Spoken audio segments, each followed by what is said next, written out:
নমস্কার, দেখছেন সিটিভিন education online নিয়ে আমি সন্তু রয়েছে আপনাদের সঙ্গে। আর এডুকেশন অনলাইন মানে তোমাদের অনুষ্ঠান। অবশ্যই তোমরা টিভির সামনে খাতা বই পেন খুলে বসে পড়ো এই অনুষ্ঠান ফলো করার জন্য এবং পড়াশোনা করার জন্য।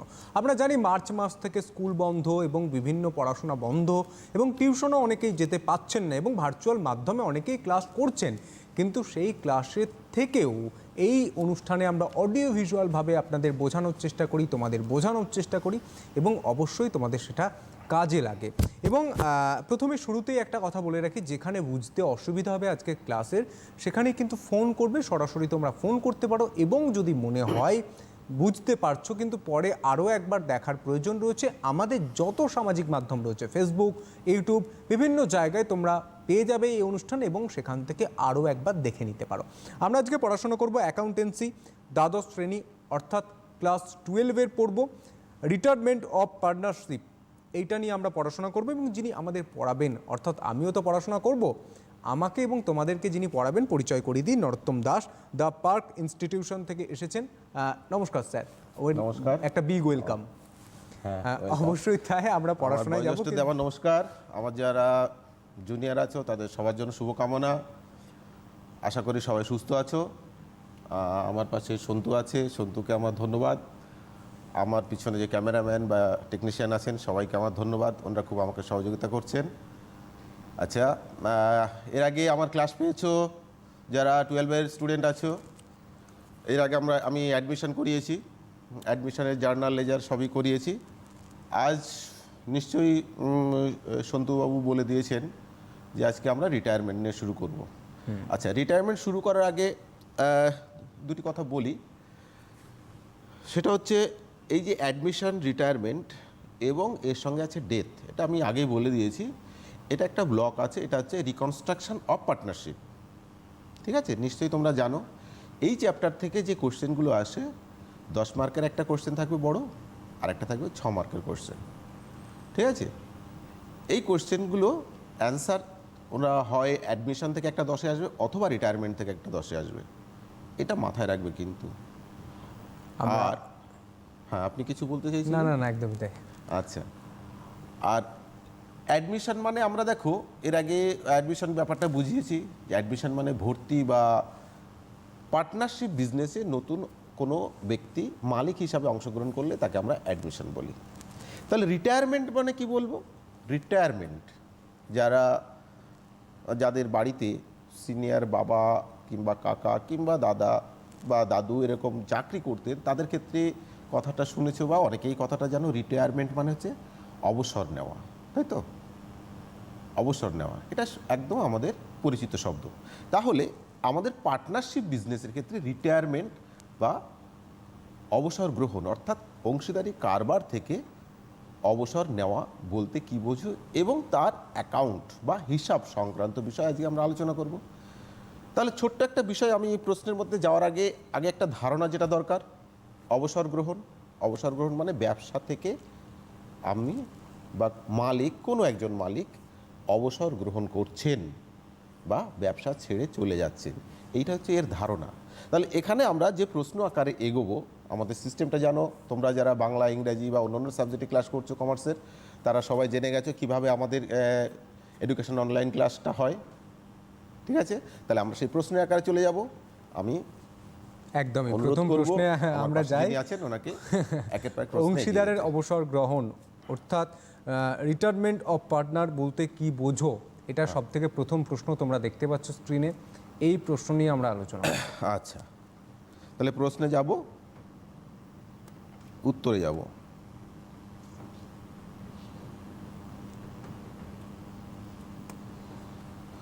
আচ্ছা, উত্তরে যাওয়ার আগে তাহলে একটু কথাটা বলে নেই, যেটা বলতে কি বোঝো। কি বলতে?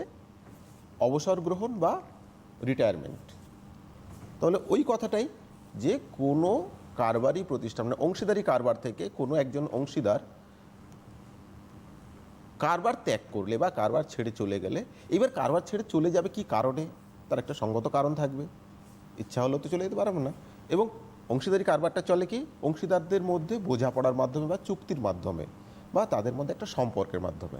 তাহলে এইখান থেকে আমাকে যে অংশীদারি কারবারের ক্ষেত্রে রিটায়ারমেন্ট বা অবসর গ্রহণ বিষয়টিকে সেটা একটু সুন্দরভাবে গুছিয়ে বলতে হবে। তাহলে আমি কি বলবো দেখা যাক, আমি বোর্ডে চলে যাই।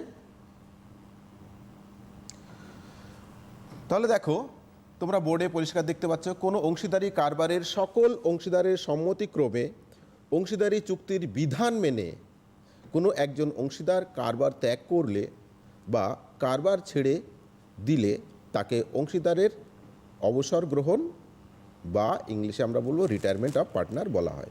তাহলে এখানে বিধান মানে কি? বিধান হচ্ছে নিয়ম নীতি, অর্থাৎ অংশীদারি চুক্তিপত্রে যে নিয়ম নীতিগুলো আছে। এর আগে আমরা পার্টনারশিপ যখন শুরু করেছিলাম, পার্টনারশিপ বিজনেসটা চলে কি অংশীদারি চুক্তিপত্রের উপর ভিত্তি করে। তাহলে সেই অংশীদারি চুক্তিপত্রের যে বিধান বা আইন কানুন বা নিয়ম কানুন আছে, সেই নিয়ম কানুন মেনে যে চলে যাবেন, মানে যিনি যাবেন তাকে ওই নিয়ম মেনেই যেতে হবে। নিয়মের বাইরে তুই হুট করে বা আমার ইচ্ছা হলো আমি ছেড়ে চলে গেলাম, এটা করলে হবে না। ঠিক আছে? তাহলে কি দাঁড়ালো, কোনো অংশীদারি কারবারের সকল অংশীদারের সম্মতিক্রমে অংশীদারি চুক্তির বিধান মেনে কোনো একজন অংশীদার কারবার ত্যাগ করলে বা কারবার ছেড়ে দিলে তাকে অংশীদারের অবসর গ্রহণ বা রিটায়ারমেন্ট অফ পার্টনার বলা হয়। বোঝা গেল? তাহলে এটা হচ্ছে রিটায়ারমেন্ট বা অবসর গ্রহণ বলতে কি বোঝো, এর সংক্ষিপ্ত উত্তর। ওকে, এটা 1 নম্বরের কোশ্চেন থাকে। নেক্সট কোশ্চেনে যাব।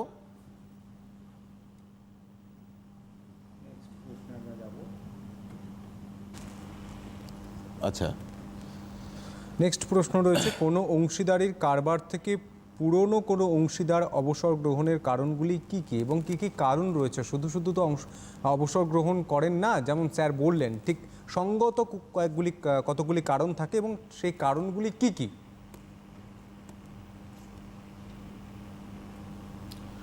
তাহলে দেখো আমরা উত্তরে যাওয়ার আগে আবার সেই অবসর গ্রহণ বা কারবার ছেড়ে দেওয়ার ব্যাপারটা আসছে।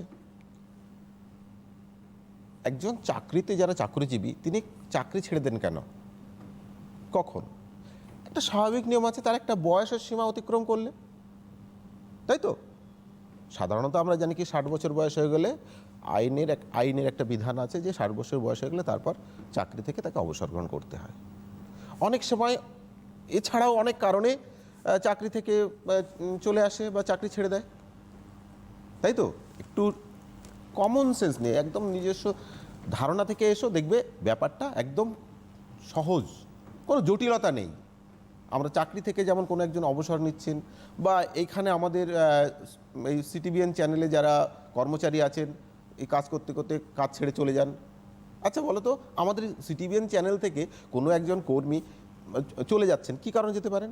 তিনি ভালো অপশান পাচ্ছেন, কি তেমনি আমরা কোনো চাকরিতে গেলে আমরা কোনো ভালো একটা অপশান পেলাম, সেখানে চলে গেলাম, বা তার কোনো প্রমোশন হলো, চলে গেলাম অন্য জায়গায়, একটা পদ ছেড়ে অন্য পদে চলে গেলাম, বা একটু আপার লেভেল চলে একটা পদ ছেড়ে অন্য পদে। ঠিক একই রকম পদ্ধতিতে এই অংশীদারি কারবারে যারা অংশীদার থাকেন তাদেরও কিন্তু এরকম কিছু নিয়ম বা বিধান আছে, যে অংশীদারি কারবারে যারা মালিক তারা কারবার ছেড়ে চলে যাচ্ছেন কেন? প্রথমত ওই একটা বয়সের লিমিটেশন থাকবে, এই বয়স পর্যন্ত তিনি চাকরিতে থাকতে পারবেন। আর কি থাকতে পারে, এই যে যেগুলো বেটার অপশান থাকতে পারে সেই কারণে যেতে পারেন।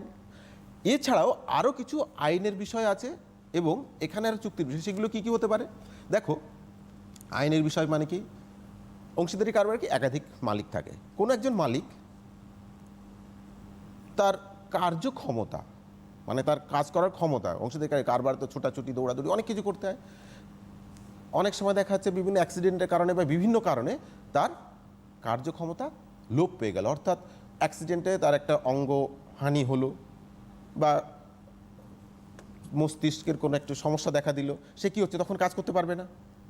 তাহলে কি হবে, যে ব্যক্তি কাজ করতে অক্ষম হয়ে পড়ছেন অর্থাৎ কার্যক্ষমতা লোপ হচ্ছে, তাকে আইন অনুসারে তাকে কি করা হবে, কারবার থেকে, সে তো আর করতে পারছে না কিছু, তাহলে কারবার থেকে তাকে চলে যেতে হতে পারে।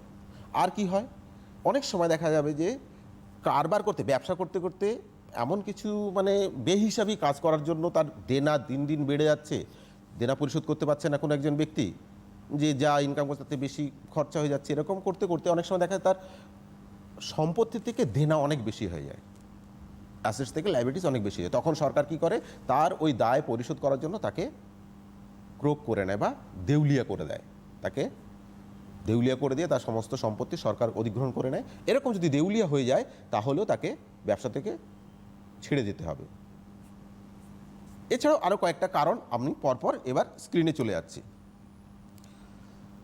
ঠিক আছে, বলছি নিম্নলিখিত কারণে কোনো অংশীদারি কারবারের থেকে পুরনো কোনো অংশীদার অবসর গ্রহণ করতে পারেন। কি কি? 1 নম্বর আসি, কোনো অংশীদারের বয়স নির্দিষ্ট সীমা অতিক্রম করলে তিনি কারবার থেকে অবসর গ্রহণ করতে পারেন। এখানে করতে পারেন কথাটা কেন আছে? এর এই যে বয়স সীমা অতিক্রম করলেই যে বাধ্য তাকে কারবার ছেড়ে দেবে তা নয়। তিনি তার ইচ্ছার উপর নির্ভর করবে যে তিনি কারবার ছেড়ে দিতে পারেন। তিনি যদি মনে করেন যে না আমার বয়স হয়েছে তাতে কি আমি কারবার চালিয়ে যাব, যেতে পারেন, তাহলে এটা তার ইচ্ছাধীন। তাহলে 2 নম্বর আসি, কোনো অংশীদারের কর্মক্ষমতা লোপ পেলে তিনি কারবার থেকে অবসর গ্রহণ করতে পারেন। কর্মক্ষমতা লোপ পেল, কাজ করতে পারছেন না, এখানেও তিনি একই পদ্ধতিতে, তিনি যেহেতু চুক্তির মাধ্যমে অনেকে আরও অংশীদার আছে, আমার কর্মক্ষমতা নেই তাতে কি আছে, ঠিক আছে তোমরা ভাই চালাও, আমাকে শেয়ার সেই অনুসারে কমিয়ে দিতে পারো বা আমার লভ্যাংশ কমিয়ে দিয়ে আমি কারবারে আছি তোমাদের পাশে। কর্মক্ষমতা নেই তবুও কারবারে থাকতে পারেন। অর্থাৎ এখানেও তারা মানে যার কর্মক্ষমতা লোপ পেল তিনি তার চাইলে তবে তিনি কারবার ছেড়ে চলে যেতে পারেন, বাধ্যতামূলক নয়। 3 নম্বর কি, কোনো অংশীদারের মস্তিষ্ক বিকৃতি হলে আইন অনুযায়ী তিনি কারবার থেকে অবসৃত হন। অবসৃত মানে আইন অনুসারে কেন বলছে? মস্তিষ্ক বিকৃত মানে মাথা খারাপ হয়ে গেছে, বিভিন্ন কারণে, অ্যাক্সিডেন্টের কারণে হতে পারে বা বিভিন্ন ওষুধের রিয়াকশান হতে পারে, বিভিন্ন কারণে মাথা কাজ করছে না, যাকে আমরা বলি উন্মাদ বা পাগল হয়ে গেলেন, যিনি স্বাভাবিক নন। এরকম যদি মস্তিষ্ক বিকৃতি হয় তাহলে আইনের দ্বারা তাকে কিন্তু কারবার থেকে বাতিল করা হবে বা অবসৃত হবেন তিনি। 4 নম্বর কি, কোন অংশীদার দেউলিয়া ঘোষিত হলে আইন অনুযায়ী তিনি কারবার থেকে অবসৃত হবেন। এই যে দেউলিয়া কথাটা বলছিলাম, দেউলিয়াটা কি? কোনো ব্যক্তির যদি সম্পত্তির তুলনায় দেনা বা দায় বেশি হয়ে গেল, আর সম্পত্তি বিক্রি করে বা সম্পত্তি যা আছে সমস্ত বিক্রি বাটা করে তিনি দেনা মেটাতে পারছেন না, তাহলে কি হবে? সব লোক এসে তার বাড়িতে হামলা করবে, তাকে বিভিন্নভাবে শারীরিক অত্যাচার করতে পারে। তখন সরকার কি করে, যে তাকে বাঁচানোর জন্য সরকার তাকে দেউলিয়া ঘোষণা করে দেন, আইনে নোটিশ করে দেন তাকে যে তোমার যা সম্পত্তি আছে তার থেকে দেনা বেশি, তুমি মেটাও, যদি না মেটাতে পারো আমার কাছে সারেন্ডার করো, কোর্টে গিয়ে সারেন্ডার করে দাও, ব্যাস কোর্ট তাকে হেফাজতে নিয়ে তাকে জেলে পুরে দিল বা তাদের আইন অনুসারে ব্যবস্থা নিয়ে বললো তোমার সম্পত্তি আমরা সরকারের পক্ষ থেকে বিক্রি করে তোমার দেনা মিটিয়ে দেবো, তোমাকে কেউ আর প্রেশার ক্রিয়েট করবে না, সরকার সে দায়িত্ব নেবে। এরকম ঘটনা তোমরা বাস্তবে দেখতে পেয়েছো। তাহলে কি হলো, কোনো অংশীদার দেউলিয়া ঘোষিত হলে আইন অনুযায়ী তিনি কারবার থেকে অবসৃত হবেন আইনের দ্বারা। তখন আইন এসে যাচ্ছে, আইন তাকে বলে দিল ঠিক আছে তুমি কারবার থেকে তোমাকে সরিয়ে দেওয়া হলো, তোমার যা সম্পত্তি আছে সেইগুলো বিক্রি করে তোমার দেনা মিটিয়ে দেওয়া হচ্ছে, সে দায়িত্ব নিচ্ছে সরকার। অর্থাৎ সেক্ষেত্রেও তিনি অবসর গ্রহণ করছে বা অবসৃত হচ্ছেন। 5 নম্বর কি, কোনো অংশীদারের আরও ভালো কারবারি সুযোগ থাকলে তিনি কারবার থেকে অবসর গ্রহণ করতে পারেন। এই যে বলছিলাম বেটার অপশান, ভালো সুযোগ আসছে, যে কারবার তার থেকে আরও বড় কারবার, এটা তার ইচ্ছার বোধে। এখানে দেখো কথাটা হচ্ছে কি পারেন, তিনি অবসর গ্রহণ করতে পারেন। অর্থাৎ এটা বেটার অপশান আছে মানে ছেড়ে চলে যাবেন তা নয়। বেটার অপশান থাকলেও কারবার থাকতেও পারেন, দুটো কারবার একসঙ্গে চালাতে পারেন, ইচ্ছা হলো চলে যেতে পারেন। 6 নম্বর কি, কোনো অংশীদারের সঙ্গে অন্য অংশীদারদের মতভেদ দেখা দিলে তিনি কারবার থেকে অবসর গ্রহণ করতে পারেন। বলছে অংশীদারি কারবারের মালিকের সংখ্যা 1-এর বেশি, তাহলে অন্য যে অংশীদার রয়েছে, অন্য যে মালিকরা রয়েছে তাদের সঙ্গে তো সেই চুক্তিপত্র রয়েছে, চুক্তিপত্রে তাদের সমস্ত শর্তগুলো রয়েছে, সেই শর্তের কোনো খিলাফ হলে বা শর্ত ভঙ্গ হলে তখন দেখা যাচ্ছে যে অন্য মালিকদের সঙ্গে তাদের মতভেদ দেখা দিচ্ছে, এবং এই মতভেদ যখন চরম পর্যায়ে পৌঁছায়, সমাধান করার জায়গায় আর থাকে না, তখন দেখা যাচ্ছে ঠিক আছে বাবা তোমাদের সঙ্গে আমার মতের মিল নেই, আমি তোমাদের মধ্যে থাকতে পারছি না, কারবার তোমরা নিজেরা চালাও, আমাকে রেহাই দাও। এই পরিস্থিতিতে তিনি কারবার থেকে চলে যেতে পারেন। তাহলে কি হলো, কোনো অংশীদারি কারবারের অংশীদারদের সঙ্গে অন্য অংশীদারদের মতভেদ দেখা দিলে, কোনো একজন অংশীদারের সঙ্গে অন্য অংশীদারদের মতভেদ দেখা দিল, সেই মতভেদ দেখা দিলে তিনি কারবার থেকে অবসর গ্রহণ করতে পারেন। তাহলে এই হলো আমার 6টি কারণ, যে 6টি কারণে কোনো একজন অংশীদার কারবার থেকে অবসর গ্রহণ করতে পারেন। বোঝা গেল? কে? এরপর আসবো পরবর্তী স্তরে। পরবর্তী প্রশ্ন রয়েছে, কোনো অংশীদারি কারবার থেকে পুরানো কোনো অংশীদার অবসর গ্রহণের সময় তার বকেয়া পাওনা পরিমাপের সময় কোন কোন বিষয়গুলি বিবেচনা করা হতে পারে বা করতে হয়? মানে তিনি যখন ছাড়ছেন অংশীদারিত্ব, অবসর গ্রহণ করছেন, তার বকেয়া পাওনার জন্য পরিমাপের সময় কোন কোন বিষয়গুলির উপর বিবেচনা করতে হবে এবং কোন কোন বিষয়গুলির উপর লক্ষ্য রাখতে হবে, সেই দিকটা কিন্তু মাথায় রাখতে হবে। এটা একটা গুরুত্বপূর্ণ প্রশ্ন। এবং অবশ্যই যখন কেউ পার্টনারশিপে বিজনেস করছে, তিনি যখন ছেড়ে যাচ্ছেন, তিনি কত শতাংশ টাকা পাবেন, কত টাকা পাবেন, সেটা বোঝার জন্য কিন্তু এটা গুরুত্বপূর্ণ একটা প্রশ্ন। সেই প্রশ্নে আমরা আলোচনা করব। তাহলে প্রশ্নটা বুঝতে পারছো, এটা স্বাভাবিক ব্যাপার। কোন একজন কারবার থেকে অনেক অনেক মালিক ছিল, একজন মালিক চলে যাচ্ছে, তাহলে কি তার কত পাওনা হবে সেটা তো ঠিক করতে হবে। সে কত টাকা পাবে, তাহলে অন্য অন্য যারা মালিক থাকছে তারা ঠিক করবে। তাহলে অংশীদারি কারবার থেকে কোনো একজন অংশীদার অবসর গ্রহণের সময় তার বকেয়া পাওনার পরিমাণ, অর্থাৎ বকেয়া তার পাওনা কত হলো, সে কত পাবে, সেই পরিমাণটা কত হবে, সেটা পরিমাপের সময় কোন কোন বিষয় বিবেচনা, অর্থাৎ কোন কোন বিষয়ের উপর ভিত্তি করে আমরা ঠিক করব সে কত টাকা পাবে ব্যবসা ছেড়ে যাওয়ার সময়। ঠিক আছে? কোনো ব্যবসা ছেড়ে যাওয়ার সময় সে কত টাকা পাবে সেটা পরিমাপ করব কিভাবে। তাহলে এবার তুমি ভাবো তো, একজন অংশীদার, একজন মালিক, ব্যবসায় যিনি ছিলেন, ব্যবসায় থাকাকালীন, ব্যবসায় যখন অংশগ্রহণ করেছিলেন তখন টাকা দিয়েছিলেন ব্যবসায়, যাকে আমরা ক্যাপিটাল বা মূলধন বলি। তাহলে তিনি যখন ছেড়ে যাবেন কারবার, সেই ক্যাপিটালের টাকাটা দাবি করবেন, তাই নয় তো? কে? তাহলে তিনি ক্যাপিটালের টাকাটা দাবি করবেন অবশ্যই। আর কি, এই যে যতদিন তিনি ব্যবসা করেছেন, ব্যবসা চলাকালীন অবস্থায় যে লাভ ক্ষতি হয়েছে, সেই লাভ ক্ষতির ভাগিদার সে, তার অংশ পাবেন। এই লাভ ক্ষতির অংশ মানে কি, যে ব্যবসা চলাকালীন যা লাভ হয়, একটা কথা তোমরা মনে রাখবে, অনেকেই জানো যে লাভ যতটা, পুরো লাভের টাকাটা লাভ হলো বছর শেষে হিসেব প্রয়োগ করে সব বন্টন করা হয় না, ভাগ বাটোয়ারা করে দেওয়া হয় না, কিছুটা রেখে দেওয়া হয় পরবর্তীতে ব্যবসার উন্নতির জন্য, তাই তো? যে যা লাভ হলো কিছু অংশ আমরা ভাগ বাটোয়ারা করে নিলাম, মালিকরা প্রাপ্য যেহেতু পাবে, কিছু টাকা ভাগ করলাম, কিছু টাকা ব্যবসার উন্নতির জন্য রেখে দিলাম, এইভাবে রেখে দেওয়া হয়। এই যে রেখে দেওয়া হয় যে অংশ লাভের, তাকে বলা হয় আনডিস্ট্রিবিউটেড প্রফিট বা সঞ্চিত মুনাফা। এছাড়াও আইন অনুসারে কিছু বিধান আছে, আইনের কিছু বিষয় আছে যে লাভের একটা অংশ তহবিলে রাখতে হয়, সঞ্চিতি তহবিল, সাধারণ সঞ্চিতি, অনেক রকমের সঞ্চিতি আছে, সেই সঞ্চিত তহবিলেও অনেক সময় লাভের একটা অংশ সরিয়ে রাখা হয় ব্যবসার উন্নতির জন্য।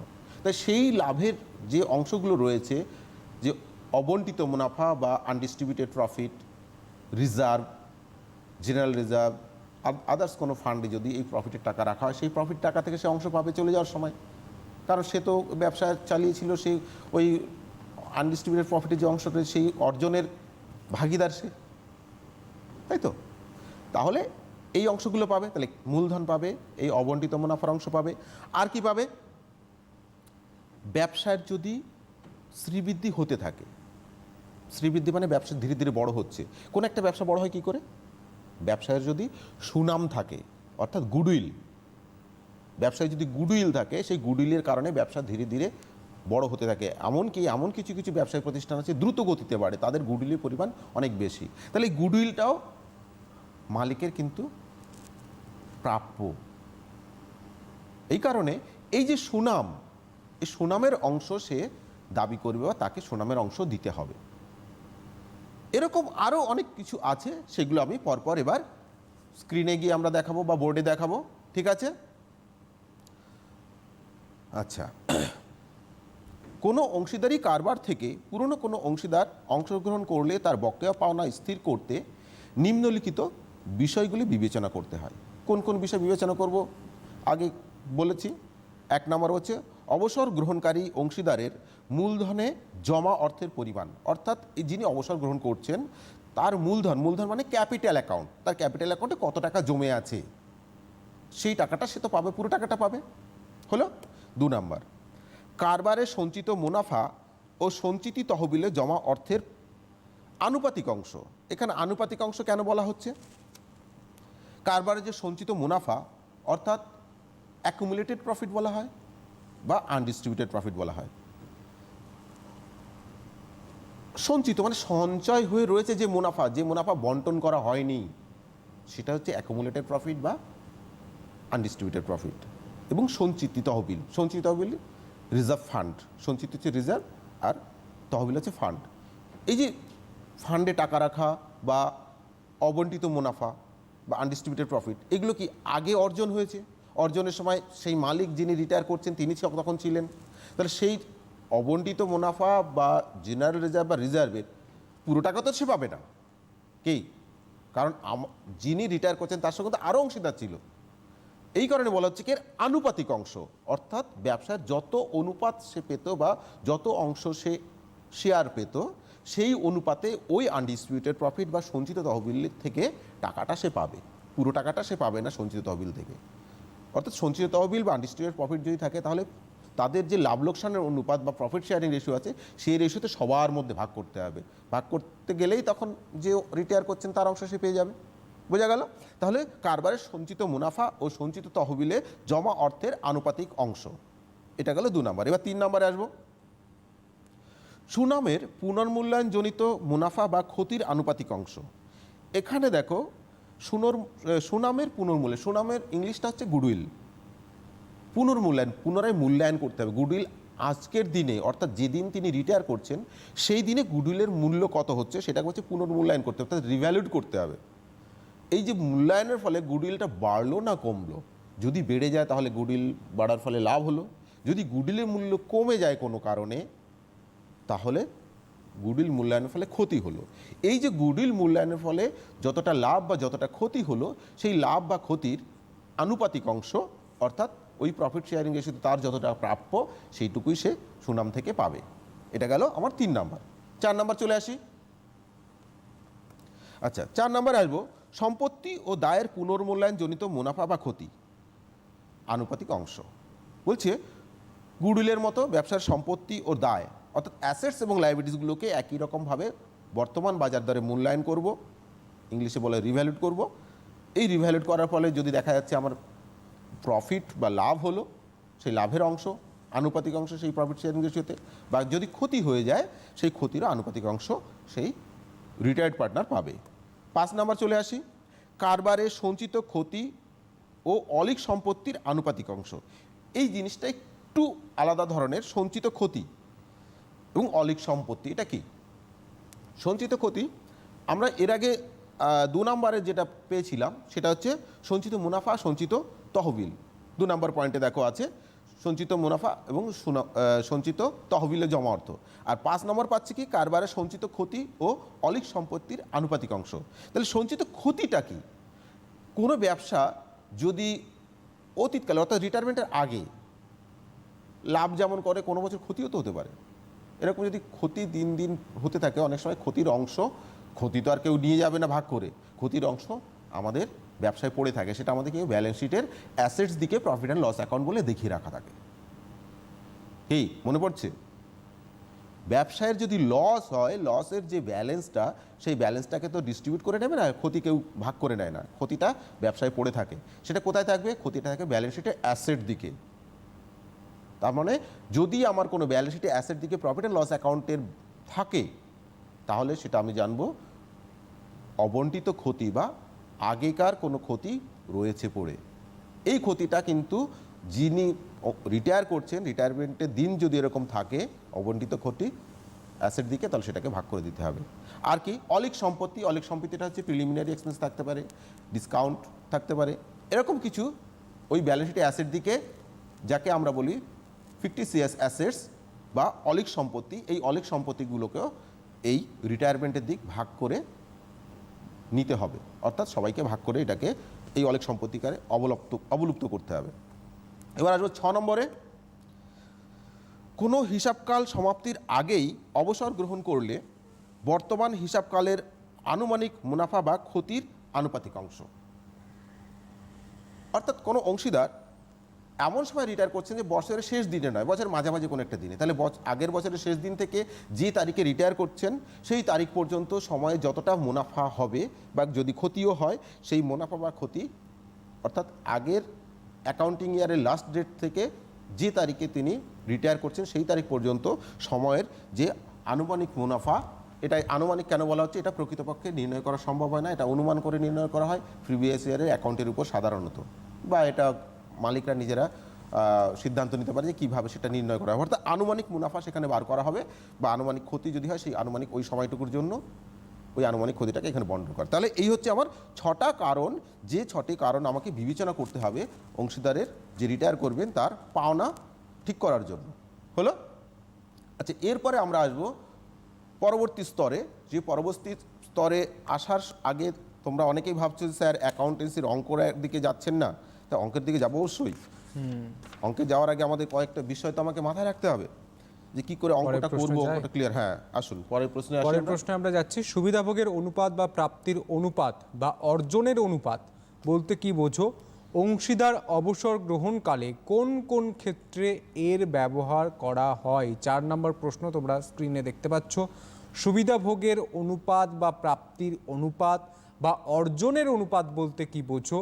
অংশীদার অবসর গ্রহণকালে কোন কোন ক্ষেত্রে এর ব্যবহার করা হয়? এই প্রশ্ন নিয়েই কিন্তু আমরা আলোচনা করব। 4 নম্বর প্রশ্ন তোমরা স্ক্রিনে দেখতে পাচ্ছ।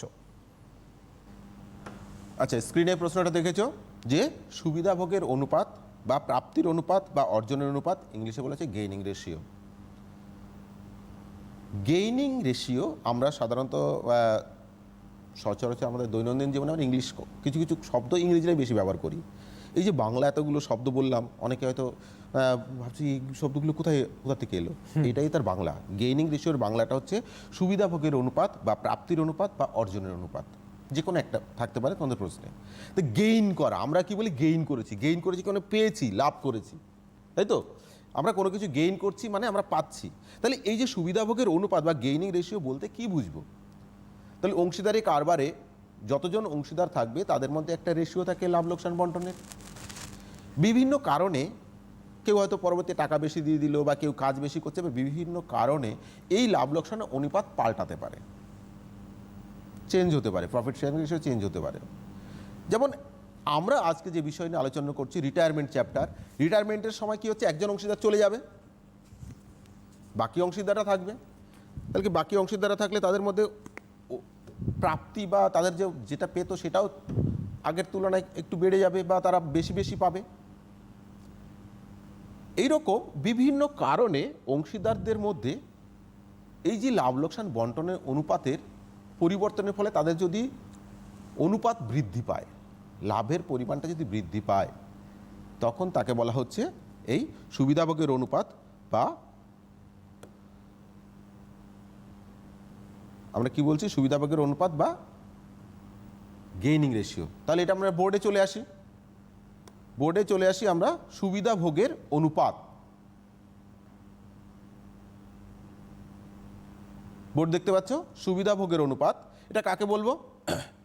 কোনো অংশীদারের লাভ ক্ষতির অনুপাত আগের তুলনায় বেড়ে গেলে যে পরিমাণ অনুপাত বেড়ে যায় তাকে সুবিধাভোগের অনুপাত বা প্রাপ্তির অনুপাত বা অর্জনের অনুপাত বা গেইনিং রেশিও বলা হয়। যে কথাটি তখন বললাম, কোনো অংশীদারের লাভ ক্ষতির অনুপাত আগের তুলনায় বেড়ে গেলে যে পরিমাণ অনুপাত বেড়ে যাবে তাকে সুবিধাভোগের অনুপাত বা লাভ ক্ষতি মানে প্রাপ্তির অনুপাত বা অর্জনের অনুপাত, ইংলিশে আমরা বলবো গেইনিং রেশিও। এবার এই অনুপাতটা আমরা এই রিটায়ারমেন্টের ক্ষেত্রে কখন কখন ব্যবহার করব।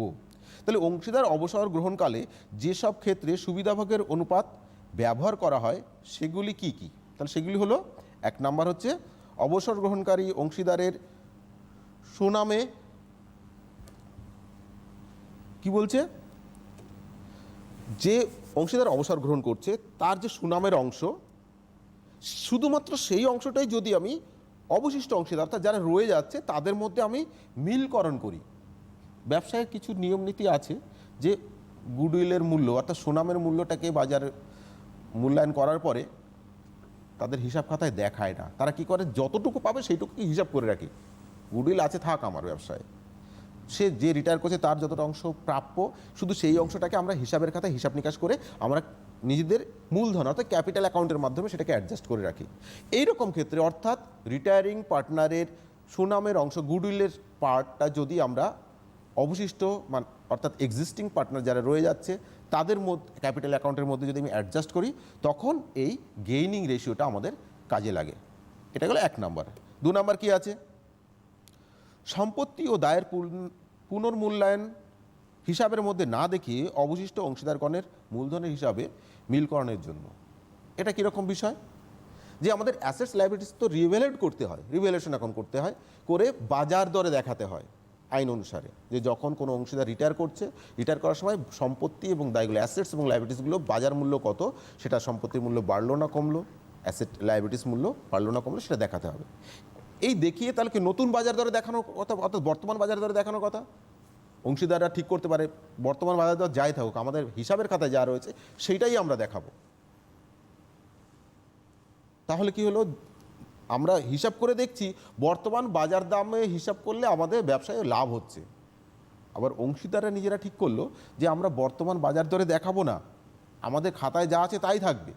তাহলে এই যে বাজার মূল্য হিসাবে তো বেড়ে গেল, তাহলে যতটা বাড়লো সেটা আমরা কি হচ্ছে অ্যাসেটস বা লায়াবিলিটিসটাকে বাড়াচ্ছি না। এই অংশটাকে কি করা হয়, অংশীদারদের মূলধন অ্যাকাউন্টের মাধ্যমে তারা আলাদা একটা রাফলি হিসাব করা হয়, যাকে বলা হয় মেমোরেন্ডাম বা খসড়া আকারে তৈরি করে, যে কত টাকা লাভ হলো বা লোকসান হলো, সেই লাভ বা লোকসানের কত অংশ রিটায়ারিং পার্টনার পাবে সেই অংশটুকুর জন্য ক্যাপিটাল অ্যাকাউন্টের মাধ্যমে অ্যাডজাস্ট করে দেওয়া হবে।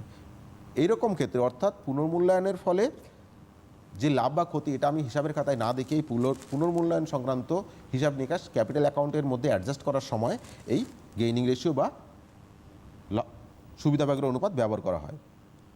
3 নাম্বার হচ্ছে অবশিষ্ট অংশীদারগণ যদি সুনামের সিলামির অর্থ আনে তবে তা এই সুবিধাভোগের অনুপাতে আনবে। অনেক সময় দেখা যায় কি, যারা অংশীদার থেকে যাচ্ছে তাদের গুডউইলের টাকাটা, মানে গুডউইলের এক্সট্রা টাকা আনতে হতে পারে, তাকে বলে গুডউইলের বা গুডউইল প্রিমিয়ামের টাকা বা সুনাম বাবদ সেলামি।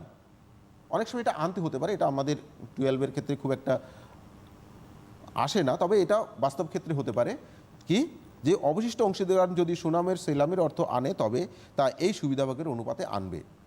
তাহলে এটা গেল 3 নাম্বার। এবার চলে আসি 4 নাম্বারে।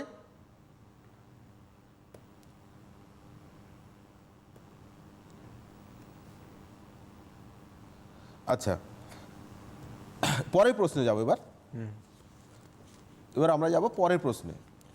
পরের প্রশ্নে যাব এবং 5 নাম্বার প্রশ্ন তোমরা স্ক্রিনে দেখতে পারো। কোনো অংশীদারি কারবার থেকে পুরানো কোনো অংশীদার অবসর গ্রহণের সময় কারবারের হিসাবপত্রে কোন কোন বিষয়গুলি মিলকরণ করতে হয়?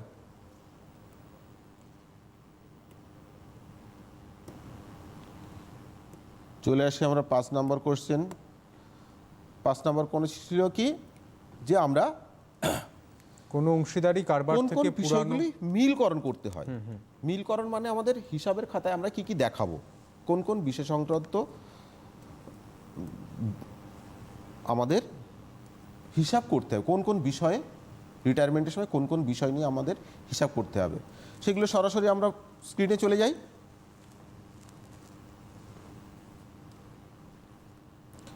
বলছে কোনো অংশীদারি কারবার থেকে পুরনো কোনো অংশীদার অবসর গ্রহণের সময় কারবারের হিসাবপত্রে যে সকল বিষয়গুলি মিলকরণ করতে হয় সেগুলি কি কি, মানে সেইগুলি আমাকে জানতে হবে, সেইগুলি এখনকার বিষয়। তাহলে কোন কোন বিষয় তাহলে আসবো? প্রথমত হচ্ছে কি, গুডউইল অর্থাৎ সুনামের মূল্যের মিলকরণ বা সুনামের সেলামি আনয়ন। ইংলিশে বলা আছে adjustment of value of goodwill or ব্রট in premium for goodwill.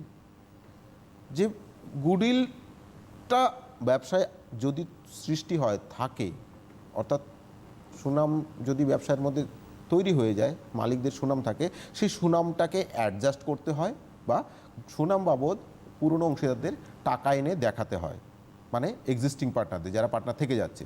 2 নম্বর কি, সঞ্চিত মুনাফা বা সঞ্চিত ক্ষতি ও সঞ্চিতির বন্টন, distribution of accumulated profit or accumulated loss and reserves. এই অ্যাকুমুলেটেড প্রফিট এর আগে বলেছি কোন কোন বিষয় বিবেচনা করতে, এবার হচ্ছে কি কোন কোন বিষয় মিলকরণ করতে, হিসাবের খাতায় কী কী অ্যাডজাস্ট করব। তাহলে কি হলো অ্যাকুমুলেটেড প্রফিট এবং অ্যাকুমুলেটেড লস থাকলে সেটা আর রিজার্ভগুলো। 3 নম্বর হচ্ছে সম্পত্তি ও দায়ের পুনর্মূল্যায়ন করতে হয় এখানে, অর্থাৎ বাজার দরে সম্পত্তি ও দায়গুলোকে বাজার দরে দেখিয়ে তার কত টাকা লাভ বা ক্ষতি হলো সেটা নির্ণয় করতে হয়। 4 নম্বর হচ্ছে মূলধন পরিশোধ ও মিলকরণ, অর্থাৎ যে অংশীদার চলে যাবে তার ক্যাপিটাল মানে এবং অন্যান্য পাওনা বাবদ তার কত নেট পাওনা হলো, টোটাল কত পাওনা হলো, সেই পাওনাটাকে পরিশোধ করতে হবে। বা অনেক সময় অ্যাডজাস্ট করা হতে পারে, সে যদি শর্ত দেয় কোনো যে আমি টাকা নেবো না, কিছু টাকা রেখে যাব, কিছু টাকা নেব বা পুরো টাকাটাই আমি ব্যবসায় রেখে, এরকম যদি থাকে, এরকম হচ্ছে মূলধন পরিশোধ এবং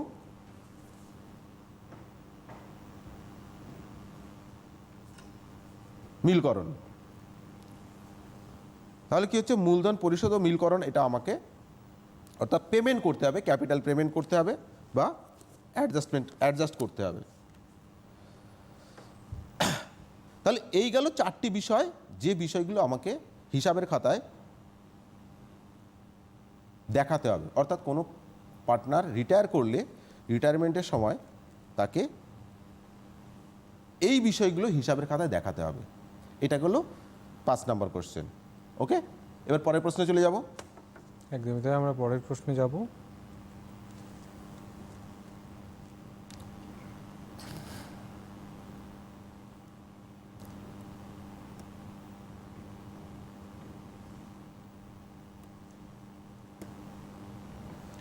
পরের প্রশ্ন 6 নম্বর প্রশ্ন, অংশীদারি কারবার থেকে পুরানো কোনো অংশীদার অবসর গ্রহণের সময় কারবারির হিসাবপত্রে মিলকরণযোগ্য বিষয়গুলি একটি উদাহরণের সঙ্গে বুঝিয়ে দাও। মানে আমরা 6 নম্বর প্রশ্ন তোমরা স্ক্রিনে দেখতে পাচ্ছ। অংশীদারি কারবার থেকে পুরানো কোনো অংশীদার অবসর গ্রহণের সময় কারবারের হিসাবপত্রে মিলকরণযোগ্য বিষয়গুলি একটি উদাহরণ সাহায্যে বুঝিয়ে দাও। আচ্ছা, উদাহরণ অর্থাৎ এবার আমরা আসবো অঙ্কের মাধ্যমে। হিসাবের খাতায় কিভাবে অঙ্ক করব বা আমাদের পরীক্ষা পত্রে আমাদের কিভাবে অঙ্ক করতে, কোন ধরনের অঙ্ক থাকে, এই যে বিষয়গুলো এতক্ষণ যেটা হলো এটা থিওরিটিক্যাল বিষয়, বোঝার বিষয়, এই বিষয়ের উপর ভিত্তি করে আমরা অঙ্ক করতে হয়। সেই অঙ্কটা হচ্ছে আমাদের অ্যাকচুয়ালি উদাহরণ। তো উদাহরণ হিসাবে আমি একটি স্ক্রিনে দেখো একটা উদাহরণ এখানে আমি তুলে ধরেছি, একটা অঙ্ক আছে এখানে। এই অঙ্কটা অ্যাকচুয়ালি হচ্ছে হায়ার সেকেন্ডারি পরীক্ষার 2017 সালের অঙ্ক। এই অঙ্কটাকে আজকে আমি কিভাবে সলভ করব সেটা আমি দেখাবো, ঠিক আছে? আচ্ছা, আমি সরাসরি আমি উত্তরের পেজে চলে যাই, তাহলে বুঝতে পারবে সেখানে কি আছে।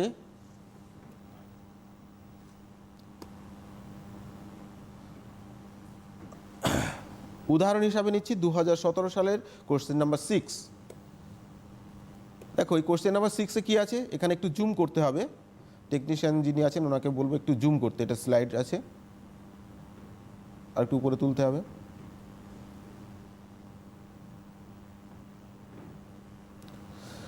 আচ্ছা, হ্যাঁ, আচ্ছা যাই হোক, আমি অঙ্কটা তোমরা যদি বাড়িতে টেস্ট পেপার থাকে বা কোনো সালের কোশ্চেন সংক্রান্ত বই থাকে সেটা একটু দেখে যাবে, মোবাইলে যখন দেখা হবে বোঝা যাবে। হ্যাঁ, আচ্ছা, এখানে অঙ্কটার মধ্যে আছে, আমি প্রথম থেকে অঙ্কটা একবার একটু পড়ে নিচ্ছি। পোর্শিয়া, মৌপর্ণা অ্যান্ড নন্দনা আর 3 partners of a firm. They share profits and losses in the ratio of 2:2:1। Their balance sheet as on 31/3/2016 were as under. অর্থাৎ এখানে 3জন পার্টনার আছে, পোর্শিয়া, মৌপর্ণা আর নন্দনা। তাদের প্রফিট শেয়ারিং রেশিও হচ্ছে 2:2:1 আর তাদের ব্যালেন্স শিট 31/3/2016 তারিখে নিম্নরূপ। লাইবিলিটিস দিকে দেখো, ক্যাপিটাল আছে পোর্শিয়া 2 লাখ, মৌপর্ণা 3 লাখ, নন্দনা 2 লাখ। তাহলে এই তিনটে যোগ করলে হচ্ছে 7 লাখ টাকা অ্যামাউন্টের ঘরে নেওয়া আছে। দেখো যে তারপরেই আছে জেনারেল রিজার্ভ 60,000, সান্ডিকেটর্স 40,000। তাহলে লাইবিলিটিস দিকে টোটাল হলো 8 লাখ টাকা। এবার অ্যাসেটস দিকে কি আছে, land and building 2 lakh, plant and শুধু মেশিনারি আছে 3 লাখ, স্টক আছে 1 লাখ, সানি ডেটর্স 1,10,000, তার থেকে লেস প্রভিশন করা আছে 10,000, বিয়োগ করে 10,000 টাকা করা আছে, আর ক্যাশ অ্যাট ব্যাঙ্ক আছে 1 লাখ। এটা হচ্ছে টোটাল হচ্ছে 8 লাখ টাকা। এটা হচ্ছে ব্যালেন্স শিট। হ্যাঁ, আবার আমি লাইবিলিটিস দিকটা বলছি। আচ্ছা, ল্যান্ড অ্যান্ড অ্যাসেটস দিকটা, ল্যান্ড অ্যান্ড বিল্ডিং আছে 2 লাখ, মেশিনারি আছে 3 লাখ। হ্যাঁ থাক, স্টিল করে রাখলেই হবে। হ্যাঁ, মেশিনারি আছে 3 লাখ, স্টক 1 লাখ, সানডি ডেটর্স 1,10,000, তার থেকে লেস প্রভিশন আছে 10,000 বিয়োগ করে 1 লাখ, ক্যাশ অ্যাট ব্যাঙ্ক আছে 1 লাখ, টোটাল 8 লাখ টাকা। এইবার নিচে দেখো ব্যালেন্স শিটের নিচে যে অ্যাডজাস্টমেন্টটা আছে, on 1/4/2016 Portia retired from the farm on the following conditions. Portia, এই যে প্রথম পার্টনার ছিল পোর্শিয়া, তিনি রিটায়ার করছেন নিম্নলিখিত শর্তে, ফলোইং কন্ডিশন, নিম্নলিখিত শর্তে তিনি রিটায়ার করছেন। কি শর্তগুলো কি? 1 নম্বর হচ্ছে land and building to be valued at ₹3 lakh, অর্থাৎ ল্যান্ড অ্যান্ড বিল্ডিংটাকে 3 লাখ টাকায় মূল্যায়ন করতে হবে, অর্থাৎ বাজার মূল্য হবে 3 লাখ টাকা। ব্যালেন্স শিটে ছিল 2 লাখ, এখন হলো 3 লাখ, অর্থাৎ 1 লাখ টাকা বেড়ে যাবে। 2 নম্বর মেশিনারি টু বি রিডিউসড মানে কমে যাওয়া বাই 10%, অর্থাৎ মেশিনারি 10% কমে যাবে। 3 নম্বর বলছে all debtors were considered as good, সমস্ত ডেটর্সগুলো, অর্থাৎ সানডি ডেটর্স যেটা আছে 1,10,000, তার থেকে লেস প্রভিশন আছে 10,000। বলছে এই যে 1,10,000 যে ডেটর্স আছে, বলছে all debtors were considered as good, পুরো ডেটর্সটাই ভালো, অর্থাৎ কোনো প্রভিশন করার দরকার নেই, কোনো ব্যাড ডেট হওয়ার সম্ভাবনা নেই, তাহলে এই প্রভিশনটা থাকবে না, অর্থাৎ ডেটর্স বেড়ে যাবে। 4 নম্বর বলছে গুডউইল ভ্যালুড অ্যাট ₹30,000, অর্থাৎ বর্তমানে এই ব্যবসায়ের গুডউইলের মূল্য হচ্ছে 30,000, but no goodwill is to appear in the books of accounts of the firm. ফার্মের বইতে গুডউইলের জন্য কোনো অ্যাকাউন্ট খোলা যাবে না। তাহলে এর আগে আমরা যখন থিওরিটিক্যালি বুঝছিলাম তখন দেখছিলাম যে গুডউইল বেড়ে গেলেও অনেক সময় পার্টনাররা ঠিক করতে পারে যে তারা গুডউইলের টাকাটাকে ব্যবসার খাতায় দেখাবে না। তাহলে কি করতে হবে তখন? এই গুডউইল যে 30,000 টাকা আছে, এই 30,000 টাকার থেকে ওই যে পোর্শিয়া যিনি রিটায়ার করছেন, পোর্শিয়ার অংশটাকে আমাকে অ্যাডজাস্ট করতে হবে অন্য অন্য পার্টনার যেটা থেকে যাবে, মৌপর্ণা এবং নন্দনা, তাদের ক্যাপিটালের মাধ্যমে। তাহলে সেক্ষেত্রে আমাদের সেই গেইনিং রেশিও ব্যবহার করতে হবে, ঠিক আছে? তাহলে এই গুডউইলের জন্য গেইনিং রেশিও লাগবে, এবং তার এই গুডউইল থেকে পোর্শিয়ার অংশ বার করে সেই অংশটাকে আবার মৌপর্ণা এবং নন্দনের মধ্যে সেই গেইনিং রেশিওতে অ্যাডজাস্ট করতে হবে। এটা গেল 4 নম্বর বিষয়। 5 নম্বর হচ্ছে amount payable to Portia was transfer to her loan account. Portia যত টাকাটা পাবে, অ্যামাউন্ট পেবেল যতটা প্রদেয় হলো পোর্শিয়াকে, সেটা ট্রান্সফার করতে তার লোন অ্যাকাউন্ট, অর্থাৎ সে টাকা চাইছে না, বলছে ঠিক আছে আমার টাকাটা লোন হিসাবে আপনাদের ব্যবসায় রেখে দিন। 6 নম্বর বলছে Mouparna and Nandana will share profits and losses in the ratio of 3:2, অর্থাৎ এই যে পোর্শিয়া রিটায়ার করছে, রিটায়ার করার পরে মৌপর্ণা এবং নন্দনা তারা লাভ লোকসানটা বন্টন করে 3:2। এই দেখো লাভ লোকসান অনুপাতটা চেঞ্জ হয়ে গেল, সে চলে যাচ্ছে, চলে যাওয়ার পরে তারা আবার চেঞ্জ করে নিচ্ছে। তাহলে কি হলো? নতুন একটা রেশিও পেয়ে গেলাম 3:2। এবার তোমাকে অঙ্কের মধ্যে বলছে prepare revaluation account, partners capital account and balance sheet as on 1/4/2016 after retirement of Portia. Portia রিটায়ারমেন্টের পর আমাকে হিসাবের খাতায় কী কী দেখাতে হবে? Revaluation account, partners capital account and balance sheet, এই 3টি জিনিস আমাকে দেখাতে হবে। এবং এই যে 2017 সালে যে অঙ্কটা ছিল তার মার্কস ডিস্ট্রিবিউশনটা আমি এখানে দেখিয়ে দিয়েছি, যে রিভ্যালুয়েশন অ্যাকাউন্টে 3 মার্ক থাকবে, পার্টনার্স ক্যাপিটাল অ্যাকাউন্ট 4 মার্ক, আর ব্যালেন্স শিটে হচ্ছে 3 মার্ক, টোটাল হচ্ছে 10 মার্ক। এটা 2017 সালে 6 নম্বর কোয়েশ্চেন ছিল। এই 10 মার্কের সেটিং তুমি যদি পুরো revaluation account, partners capital account, balance sheet করতে পারো, তাহলে তোমার 10 মার্ক পেয়ে যাবে। তাহলে আমি এর নিচে যে জায়গাটুকু আছে এখানে আমি অঙ্কটা একটা পার্ট করে দেখাবো রিভ্যালুয়েশন অ্যাকাউন্ট, কারণ এটা আমাকে কাজে লাগবে, ঠিক আছে? এবার আমাকে জুম আউট করতে হবে, নিচের পার্টটা আমাকে দেখাতে হবে। জুম আউট করতে চেঞ্জ করলে হবে না, জুম আউট, আমার উপরে অংশটাও কাজে লাগবে। যাই হোক, ওটা সেট করতে থাকুন, আমি ততক্ষণে সলিউশনটা লিখবো, তোমাদের খাতায় লিখবে।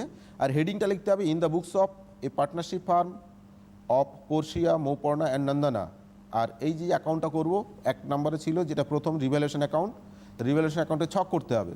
রিভ্যালুয়েশন অ্যাকাউন্ট ছক তোমরা অনেকেই জেনে গেছো, দেখো কীভাবে আমরা ছকটা টানবো। হিসাবের খাতায় এই ছকটা টেনে নেবে, ঠিক আছে? এরপর কী করবো? হেডিং দেবো, বাঁদিকে ডেবিট, ডান দিকে credit, particulars amount rupees, particulars amount rupees, হলো। এইবার আমার এটা ছকটা টানা হলো, আমার কাজ কি? অ্যাডজাস্টমেন্টের মধ্যে এই রিভ্যালুয়েশন অ্যাকাউন্টের মধ্যে কী আসে? আমরা অ্যাডমিশন করার সময় শিখেছিলাম রিভ্যালুয়েশন অ্যাকাউন্টের মধ্যে আসবে অ্যাসেটস এবং লাইবিলিটিসগুলো, যেগুলো রিভ্যালুয়েট করা আছে শুধুমাত্র সেইগুলো, তাই তো? তাহলে এখানে দেখো অ্যাডজাস্টমেন্টে যেটা 1, 2, 3, এই 3টের মধ্যেই হচ্ছে অ্যাসেটস সংক্রান্ত আছে, কোনো লাইবিলিটি সংক্রান্ত এখানে অ্যাডজাস্টমেন্ট নেই। তাহলে এই 3টে অ্যাডজাস্টমেন্টে এখানে আসবে। তাহলে 1 নম্বর অ্যাডজাস্টমেন্ট কী আছে? দেখো, land and building to be valued at ₹3 lakh, 3 lakh টাকা বেড়েছে। তাহলে আমার ব্যালেন্স শিটে ল্যান্ড অ্যান্ড বিল্ডিং ছিল কত? লাইভ লেখাটার নিচে আছে, আমরা আগে দেখেছি ল্যান্ড অ্যান্ড বিল্ডিং আছে 2 লাখ, হয়ে গেছে এখন 3 লাখ। তাহলে আমার বেড়ে গেছে, বাড়লে কি হবে, আমার লাভ হচ্ছে, লাভ হলে রিভ্যালুয়েশন করে ক্রেডিট দিকে, তাহলে এটা আসবে by land and building account বলে লিখবো, নিচে লিখবো ইনক্রিজড, বেড়ে গেছে, কত টাকা বেড়েছে, 3 lakh minus 2 lakh equals to হচ্ছে আমার 1 লাখ টাকা। বোঝা গেল? তাহলে 1 নম্বর অ্যাডজাস্টমেন্ট আমার হলো। 2 নম্বর অ্যাডজাস্টমেন্ট কি আছে, machinery to be reduced by, মেশিনারিটা কমে গেছে 10%, তাহলে কমে গেলে কি হবে, লস হচ্ছে, লস হলে আমার ডেবিট দিকে আসবে, তাহলে কি করব, ডেবিট দিকে টু মেশিনারি অ্যাকাউন্ট লিখবো, নিচে লিখবো রিডিউসড মানে কমে গেছে, তাহলে আমি ক্যালকুলেশন করব, মেশিনারি ছিল 3 লাখ, তার 10% করবো, 30,000 টাকা পেলাম। বোঝা গেল? 3 নম্বর অ্যাডজাস্টমেন্ট কি আছে, অল ডেটর্স আর গুড, সমস্ত ডেটর্সটা আমার ভালো আছে, তার মানে কি আমার ডেটর্স থেকে প্রভিশন ছিল, সেই প্রভিশনটা উঠে যাচ্ছে এখন, তার মানে আমার লাভ হচ্ছে, লাভ হলে ক্রেডিট দিকে আসবে, তাহলে ক্রেডিট দিকে বাই প্রভিশন উঠে যাচ্ছে, বাই প্রভিশন অ্যাকাউন্ট বলে প্রভিশন ডিক্রিজ করছে, কত টাকা, প্রভিশন যা ছিল পুরোটাই ডিক্রিজ করছে, অর্থাৎ 10,000 টাকাই আসছে। তাহলে আর কোনো অ্যাডজাস্টমেন্ট আমার নেই, তাই তো, আর কোনো অ্যাডজাস্টমেন্ট নেই। এবার আমার কাজ কি, এবার আমাকে ব্যালেন্স করতে হবে, তার জন্য টোটালের ঘর করব। এবার একটু নিচের দিকে নামিয়ে, ঠিক আছে বোঝা যাচ্ছে পরিষ্কার, 1 লাখ যোগ 10,000 যোগ করে 1,10,000 হলো। এই 1,10,000টা কী করবো, আমি ডেবিট দিকে নিয়ে নেবো, একটু তুলতে হবে, 1,10,000 বোঝা যাচ্ছে ডেবিট দিকে চলে এলো, বুঝতে অসুবিধা হয়েছে?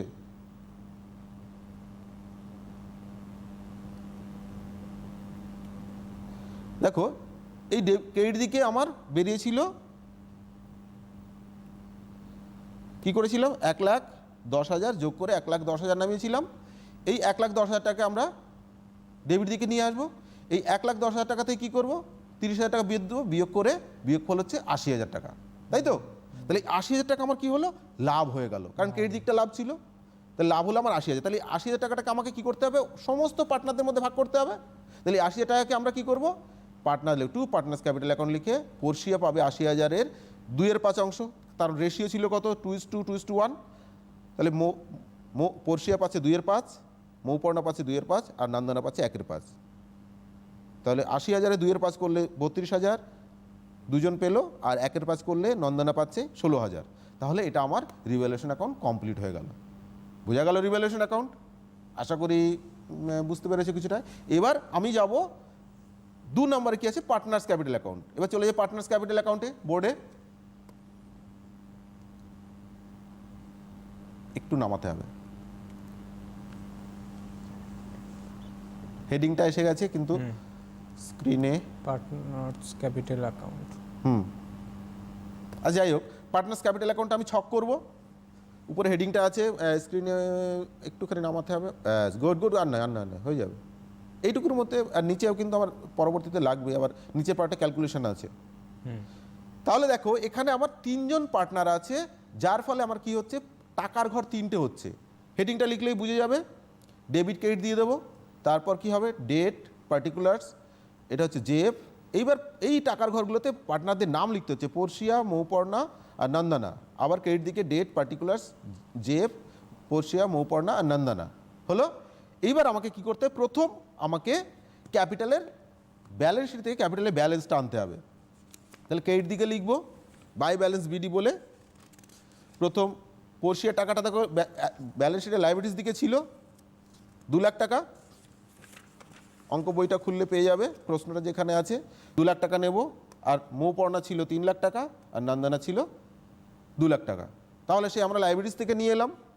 এরপরে ব্যালেন্স শিটে কী ছিল, আনডিস্ট্রিবিউটেড প্রফিট হিসেবে জেনারেল রিজার্ভ ছিল, তাহলে আমি এই যে তারিখে রিটায়ার করে সেই ডেটটা দেবো, আর কী করবো, বাই জেনারেল রিজার্ভ অ্যাকাউন্ট লিখে ডিস্ট্রিবিউটেড ইন 3:2:1, 3:2:1 অনুপাতে দেখো 60,000 টাকাকে ভাগ করলাম, 60,000কে 3:2:1 অনুপাতে ভাগ করলে 24,000, 12,000 হচ্ছে। এরপর কি করব, তাহলে আমার আর কোনো আনডিস্ট্রিবিউটেড প্রফিট নেই। এবার রিভ্যালুয়েশন করে আমার যে প্রফিটটা বেরিয়েছিল আগে, উপরে আগের পেজে যে অঙ্কটা আছে সেখানে দেখো 32,000, 16,000 ভাগ করে রেখেছিলাম, সেই প্রফিট অন রিভ্যালুয়েশনটা এখানে নিয়ে এলাম। বোঝা যাচ্ছে? তাহলে কি হলো, আমার ক্যাপিটালটা নিলাম, আনডিস্ট্রিবিউটেড প্রফিটটা নিলাম, আর অ্যাসেটস লায়াবিলিটিস রিভ্যালুড করে যত টাকা বেরোচ্ছে সেই টাকাটাও আমি নিয়ে এলাম। এরপর আমার কাজ হচ্ছে গুডউইল সংক্রান্ত কাজ। ব্যবসায় দেখ গুডউইল আছে, প্রশ্নপত্রে দেখো 4 নম্বরে যেটা আছে, goodwill valued at 30,000 but no goodwill is to appear in the books of account of the firm. প্রশ্নপত্রের এটা এখন আমার স্ক্রিনে পাবে না, কারণ এটা আমার পাওয়ার পয়েন্ট চলছে। প্রশ্নটা তোমাদের হাতে নিলে তোমাদের বুঝতে সুবিধা হবে। তাহলে এখানে গুডউইলটাকে আমার অ্যাডজাস্ট করতে হবে। গুডউইল অ্যাডজাস্ট করার জন্য আমাকে দরকার কি, সেই গেইনিং রেশিও। এইবার এই ছকের নিচে আমরা যে ক্যাপিটাল অ্যাকাউন্টের ছক করি তার নিচে যে জায়গাটা আছে, এখানে আমি গেইনিং রেশিওটা করে দেখাবো বোর্ডে। ঠিক আছে, তাহলে চলে আসি গেইনিং রেশিওতে। নিচে আমি ওয়ার্কিং লিখব, ওয়ার্কিং নোট 1 কি হচ্ছে, share of goodwill of Portia. Portia কত অংশ পাবে গুডউইলের, তাহলে পোর্শিয়া ছিল রেশিও অনুসারে 2:1 ছিল, তাহলে পোর্শিয়া 2 পেতো 5-এর মধ্যে, তাহলে 30,000-এ 2-এর 5 হচ্ছে 12,000 টাকা। এবার আমি কি করব, গেইনিং রেশিও। গেইনিং রেশিও ফর্মুলাটা কি, new ratio minus old ratio. এখানে ওল্ড রেশিও আছে 2:1 এবং নিউ রেশিও আছে কার, মৌপর্ণা এবং নন্দনা 3:2। সুতরাং gaining ratio of Mouparna and Nandana, তাহলে কি নিউ থেকে ওল্ড বাদ দেবো।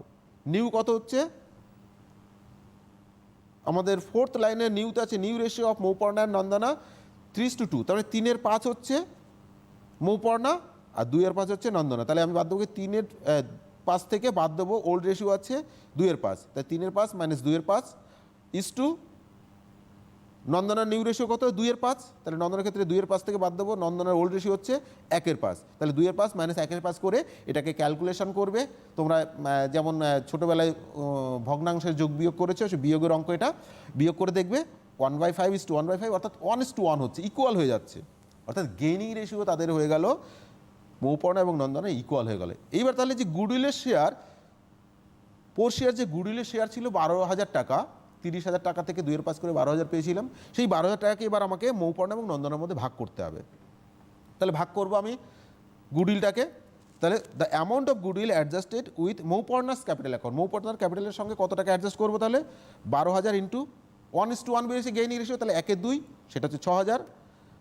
আর amount of goodwill adjusted with Nandana's capital account, সেই একই রকম 12,000 ইন্টু 1/2, এটাও 6,000 টাকা। তাহলে এটা ভাগ করে পেলাম। এটাকে আমি কোথায় দেখাবো, এটাকে আমার ক্যাপিটাল অ্যাকাউন্টের দুদিকেই আসবে, কারণ এই গুডউইলের টাকাটা পাচ্ছে কে, পোর্শিয়া পাচ্ছে, অর্থাৎ পোর্শিয়ার ক্যাপিটাল অ্যাকাউন্টে পোর্শিয়ার ক্রেডিট দিকে আসবে। আর এটা দেবে কারা, কার অ্যাকাউন্ট থেকে কাটা যাবে, মৌপর্ণা এবং নন্দনা, এদের দুজন থেকে কাটা যাবে, অর্থাৎ ক্যাপিটাল অ্যাকাউন্টে ডেবিট দিকে মৌপর্ণা এবং নন্দনা ঘরে আসবে। তাহলে আমি কি করব, ওই ডেটটা তো যে ডেট রিটায়ার করে সেই ডেট লিখবো, মৌপর্ণাস ক্যাপিটাল অ্যাকাউন্ট, অর্থাৎ মৌপর্ণার কাছ থেকে পোর্শিয়া কত পাচ্ছে, share of goodwill adjusted note 1, তাহলে এই যে 6,000 টাকা ছিল এটা আমি বসিয়ে দেবো আমি পোর্শিয়ার ঘরে। আবার কার কাছ থেকে পাচ্ছে, নন্দনার কাছ থেকে, বাই নন্দনাস ক্যাপিটাল অ্যাকাউন্ট বলে নন্দনার থেকে পাচ্ছে, অ্যাডজাস্ট করা হচ্ছে 6,000 টাকা। আর এটা কি হচ্ছে, মৌপর্ণার দিকে যাবে, ডেবিট দিকে চলে আসবে, ডেবিট দিকে চলে আসছে টু পোর্শিয়াস ক্যাপিটাল অ্যাকাউন্ট লিখে, পোর্শিয়াকে কে দিয়েছিল, মৌপর্ণা, এই যে মৌপর্ণা দিল 6,000 আর নন্দনা দিল 6,000, হলো। তাহলে আমার গুডউইলটাও অ্যাডজাস্ট হয়ে গেল, বোঝা গেল। এবার আমার কি হচ্ছে, তাহলে আমার ক্যাপিটাল নিলাম, জেনারেল রিজার্ভ নিলাম, রিভ্যালুয়েশনের লাভটা নিয়ে নিলাম, গুডউইলটাও অ্যাডজাস্ট হয়ে গেল। তাহলে আমার আর কিছু রইল না। এবার বাকি রইল কি, পোর্শিয়াকে আমার কত টাকা দিতে হবে সেই টাকাটা বার করতে। তাহলে পোর্শিয়ার ঘরে আমি যোগ বিয়োগ করবো, একসঙ্গে তিনটেই করে নেব, টোটালে ঘরে দাগ টানবো, দাগ টেনে পোর্শিয়ার ঘরটা যোগ করি, 2,24,000, 32,000, 6,000, 6,000 যোগ করে হচ্ছে 2,68,000। তাহলে এই টাকাটা কী করবো, ডেবিট দিকে নিয়ে নেবো, কার ঘরে, পোর্শিয়ার ঘরে। তাহলে পোর্শিয়া এই টাকাটাই পুরো পেয়ে যাবে। তাহলে to partners Portia's loan account, সেখানে বলা ছিল কি, amount payable to Portia will transfer to her loan account, তার লোন অ্যাকাউন্টে ট্রান্সফার করে দেবো। টু পোর্শিয়ার লোন অ্যাকাউন্ট বলে amount due transfer to loan account, পোর্শিয়ার লোনে পাঠিয়ে দিলাম কত টাকা, এই 2,68,000 টাকা। বোঝা গেল, পোর্শিয়া যতটা, তার কোনো দেনা নেই, পুরো টাকাটা এসে পেয়ে যাচ্ছে, তার লোনে চলে যাচ্ছে। এইবার কী করবো, এক এক করে দুজনের ক্যাপিটাল ব্যালেন্স করবো। তাহলে নন্দনা কাই করি, 2,12,000 আর 16,000 যোগ করে 2,28,000, এই 2,28,000কে ডেবিট দিকে নেব। 2,28,000 থেকে আমি কী করবো, 6,000 টাকাটা বাদ দেবো, বাদ দিয়ে বিয়োগফলটা হচ্ছে 2,22,000। আবার মৌপর্ণাটা করবো, 3,24,000, 32,000 যোগফল হচ্ছে 3,56,000, এটাকে আবার ডেবিট দিকে নেব, নিয়ে এটা থেকে 6,000 বাদ দিয়ে আমার 3,50,000। তাহলে এখানে লিখব কি ডেবিট দিকে to balance CD. To balance CD কার কার থাকছে? মৌপর্ণা আর নন্দনা, দুজনের ব্যালেন্স থাকছে।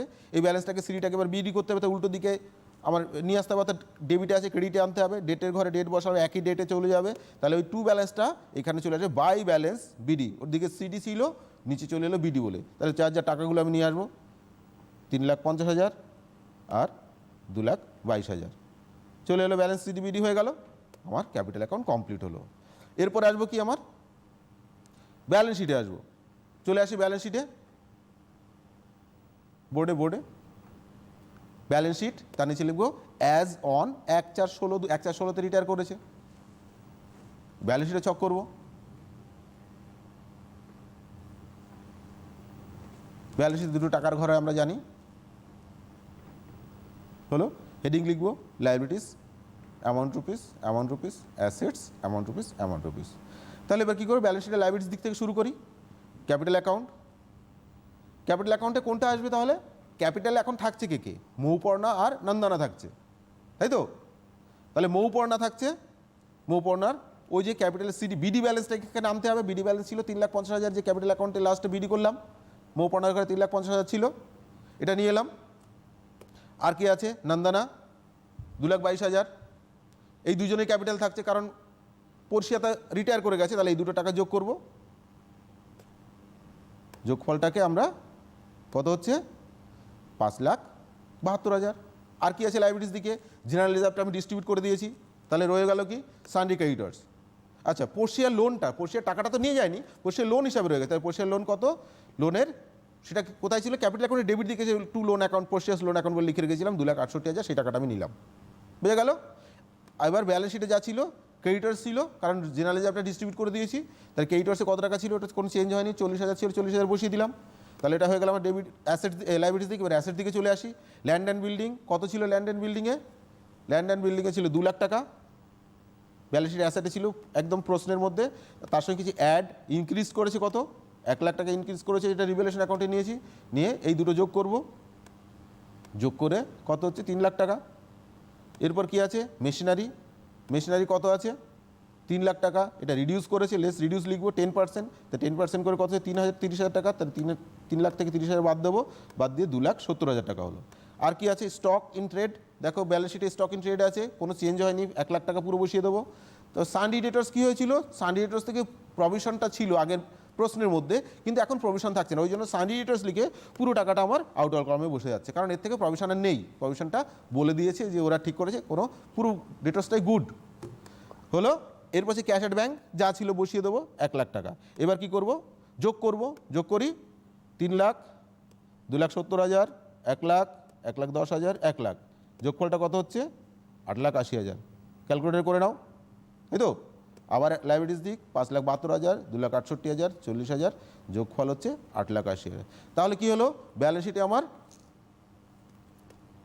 অ্যাসেটস দিকে 8,80,000, লাইবিলিটিস দিকে 8,80,000, আমার ব্যালেন্স শিট মিলে গেল।